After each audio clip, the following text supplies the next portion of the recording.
Decay అరుణ Laxman out. BJP జాతీయ కార్యవర్గం సంబంధించినటువంటి లిస్టు రిలీజ్ చేసిరు. దానిలో తెలంగాణకు సంబంధించిన విషయంలో ఒక్కరికి కూడా దక్కలేదు. గతంలో కీ పొజిషన్లో డికే అరుణ ఉండే, అదేవిధంగా లక్ష్మణ్ ఉండే, జనరల్ సెక్రటరీగా బండి సంజయ్ ఉండే, సెక్రటరీగా బండి సంజయ్ ఉండే. వీళ్ళందరూ కూడా ఎవ్వరు కూడా ఇప్పుడు లేరు. కొత్త టీం వచ్చింది తెలంగాణ నుంచి. ఒక్కరు కూడా చూడలేదు. ఇప్పుడు తెలంగాణ బీజేపీ నాయకులారా సిగ్గుపడండి. జాతీయ స్థాయిలో మీ పరిస్థితి అంటే మీ యొక్క విలువ ఏంది అనేది ఒకసారి అర్థం చేసుకోండి. మిమ్మల్ని దేకట్లేదు అనేది చాలా స్పష్టంగా అర్థమవుతుంది. తెలంగాణ పైన బీజేపీకి ఎంత ఇంట్రెస్ట్ ఉంది అనేది తెలంగాణ సమాజం కూడా గ్రహించాలి. బీజేపీకి తెలంగాణ పైన లీస్ట్ ఇంట్రెస్ట్. ఒకవేళ ఇంట్రెస్ట్ ఉంటే ఎవరో ఒకరు జాతీయ కార్యవర్గాలకు కీ పొజిషన్ తీసుకోవాలి కదా. ఇక్కడ అన్ని సెల్స్ సంయుక్త ఇన్ఛార్జిగా విశ్వవర్ధన్ రెడ్డి, ఏపీకి సంబంధించిన విశ్వవర్ధన్ రెడ్డికి నియామకం జరుగుతుంది. కానీ తెలంగాణ సంబంధించిన దానిలో ఒక కిషన్ రెడ్డి, లక్ష్మణ్, డికే అరుణ, కొండ విశ్వేశ్వరరెడ్డి, ఈటల రాజేందర్, బండి సంజయ్, రామచంద్రరావు మహామహులు ఉన్నారు, పెద్ద పెద్ద వాళ్ళు ఉన్నారు.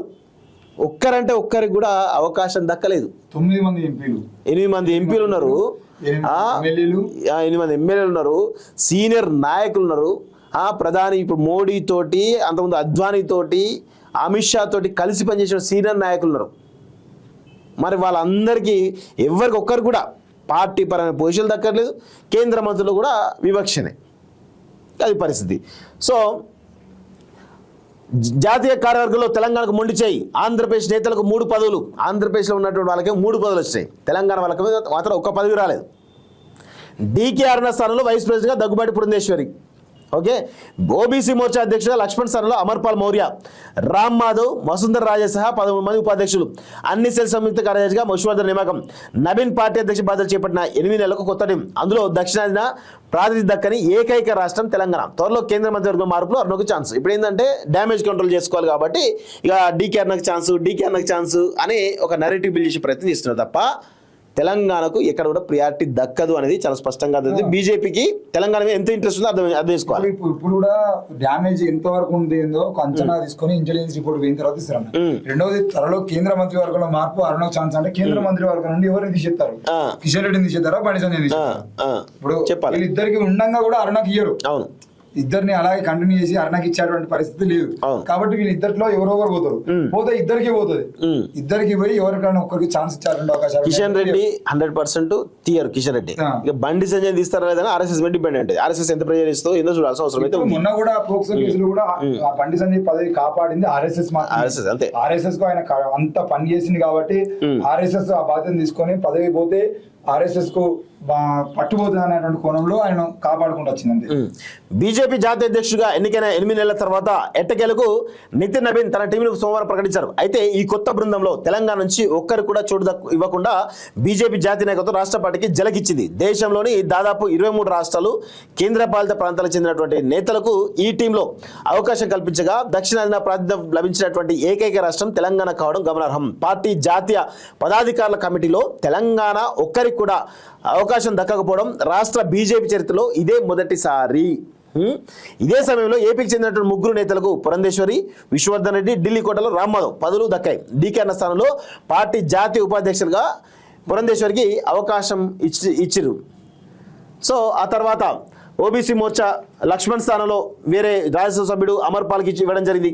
పురంధేశ్వర్తో పాటు పార్టీ మాజీ ప్రధాన కార్యదర్శి రామ్ మాధవ్, రాజస్థాన్ మాజీ సీఎం వసుంధర రాజే సింధియా, ఉత్తరాఖండ్ మాజీ ముఖ్యమంత్రి తీరత్ సింగ్ రావత్ సహా 13 మంది పార్టీ జాతీయ ఉపాధ్యక్షులుగా నియమించారు.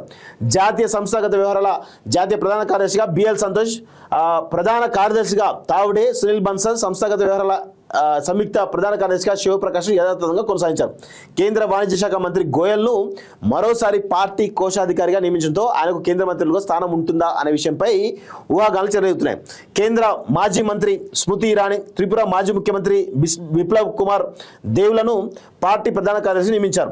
ఉత్తరప్రదేశ్లో అసంతృప్తిగా ఉన్నటువంటి బ్రాహ్మణ వర్గాలను దృష్టిలో ఉంచుకొని ఆ రాష్ట్రంలో 2 సార్లు ఎంపిక ఎన్నికైనటువంటి హరీష్ ద్వివేదికి కూడా ప్రధాన కార్యదర్శిగా బాధ్యతలు అప్పగించారు. తెలంగాణలో పార్టీ మాజీ ఇన్ఛార్జ్ తరుణ్ చుగ్ను బీజేపీ కేంద్ర కార్యాలయ ఇన్ఛార్జిగా నియమించారు. ఏపీ బీజేపీ రాష్ట్ర ఉపాధ్యక్షుడు విశ్వవర్ధన్ రెడ్డికి అన్ని సెల్స్ కు సంయుక్త ఇన్ఛార్జిగా బాధ్యతలు అప్పగించారంటూ చూస్తాను.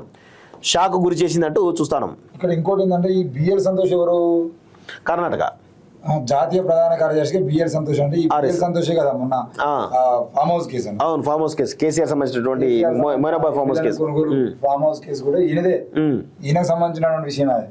ఆయన ఇప్పుడు పార్టీ ప్రధాన కార్యదర్శి మళ్ళీ ఫస్ట్ నుంచి కూడా ఆయననే. అంటే అమిత్ షా తర్వాత అంత పవర్ఫుల్ వ్యక్తి బిఎల్ సంతోషే. సో తెలంగాణ గేట్వే ఆఫ్ సౌత్గా భావిస్తున్నటువంటి బీజేపీ కేంద్ర నాయకత్వం ఇప్పుడు రాష్ట్ర నాయకత్వం ఏదైతుందో సిగ్గుతో తలదించుకోవాలి. ఏ విధంగా ప్రియారిటీ ఇస్తారు తెలంగాణకు అనేది మరొకసారి అర్థం చేసుకోవాలి. సో రాష్ట్ర పార్టీ ముఖ్యులను విశ్వపరిచింది. దక్షిణాదిన కేరళం, తమిళనాడు, ఏపీ, కర్ణాటక రాష్ట్రాలకు అవకాశం ఇచ్చిన పార్టీ జాతీయ నాయకత్వం తెలంగాణకు ఒక్క పోస్టు కూడా ఇవ్వకపోవడం తీవ్ర నిరాశపరిచింది. పార్టీ కోసం జీవితాలు త్యాగం చేసినటువంటి సీనియర్లు రాష్ట్రంలో ఎంతో మంది ఉన్నారు. పార్టీ కోసం జాతీయ స్థాయిలో పనిచేసే అర్హత వారిలో ఒక్కరు కూడా లేకపోయిందా? రాష్ట్రంలో అధికారులకు రావడం కోసం పార్టీ నాయకత్వం ఇటీవల కొంత కఠినంగా వివరించడం ఆరంభించింది. ఇందులో భాగంగా విభేదాలు ఉన్న ముఖ్యులతో లంచ్, డిన్నర్ సమావేశాలు జరిగాయి. ఢిల్లీలో పార్లమెంట్ సమావేశాలు జరిగిన సందర్భంగా రాష్ట్ర పార్టీ ఎంపీలు కలిసికట్టుగా కేంద్ర మంత్రుల వద్దకు వెళ్లి నియోజకవర్గ సమస్యలు విన్నవించారు. ఇలాంటి సందర్భంలో జాతీయ ప్రాధికార కమిటీలో ఒక్కరికి కూడా అవకాశం ఇవ్వకపోవడం షాక్కు గురి చేసింది అని బీజేపీ ముఖ్య నేత ఒకరు ఆవేదన వ్యక్తం చేసినట్టుగా తెలుస్తూ ఉంది. సో 100% ఇక్కడ బీజేపీని బలపరచకపోవడానికి, బీజేపీ అధికారులు రాకపోవడానికి ప్రధానంగా రాష్ట్రంలోని బీజేపీ నాయకులే కారణం. ఎందుకంటే వాళ్ళు ఒకరిని ఎదగనివ్వరు, ఒకరిని ముందుకు పోనియరు, వాళ్ళు ముందుకు పోరు. సో ఇదంతా కూడా జరుగుతూ ఉంది. దీనిలో ఆర్ఎస్ఎస్ జోక్యము ఇవన్నీ కన్ఫ్యూజన్ క్రియేట్ అయింది కాబట్టి తెలంగాణ రాష్ట్రంలో బీజేపీకి నూకలు జల్లిపోయినాయి. ఇప్పుడు ఇంకా పూర్తి స్థాయి మొన్నదాకానేమో ఇక డెత్ దశలో ఉండే, ఇప్పుడు ఏంటంటే మొత్తం పూర్తి చేసి సమాధి కట్టేసినట్టు విషయం చాలా స్పష్టంగా కనబడుతుంది. ఇక అధికారులకు రావడం కల్లే. ఇక మీరు కేంద్ర మంత్రులు ఇచ్చినా ఏది ఇచ్చినా కష్టమే. ఇక 40% అణగారిన వర్గాలకు ఇష్టం చెప్పేసి వాళ్ళు గొప్ప చెప్పుకుంటారు. 40% ఏం లేదు ఇందులో. దాదాపుగా బీజేపీ నాయకత్వంలో 40% మంది అణగారిన వర్గాలు ఓబీసీలకు అని అంటే అణగారిన అలా ఎస్సీ ఎస్టీ లేరు, కేవలం 1 to 2%. 17 మంది బ్రాహ్మణులు, 21 మంది ఇతర అగ్రవర్ణాలకే. 21 + 17 38 మంది.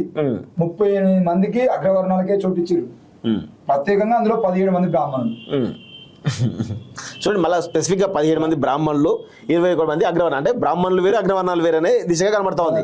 అదే 22 మంది ఇతర వర్గాలకు సంబంధించిన వాళ్ళు. ఇప్పుడు ఏమంటున్నా అంటే 17 మంది బ్రాహ్మణులు అని రాసినప్పుడు 21 మంది ఇతర అగ్రవర్ణాలను రాసినప్పుడు మిగతా వాళ్ళందరి పేరు రాయకపోయారు.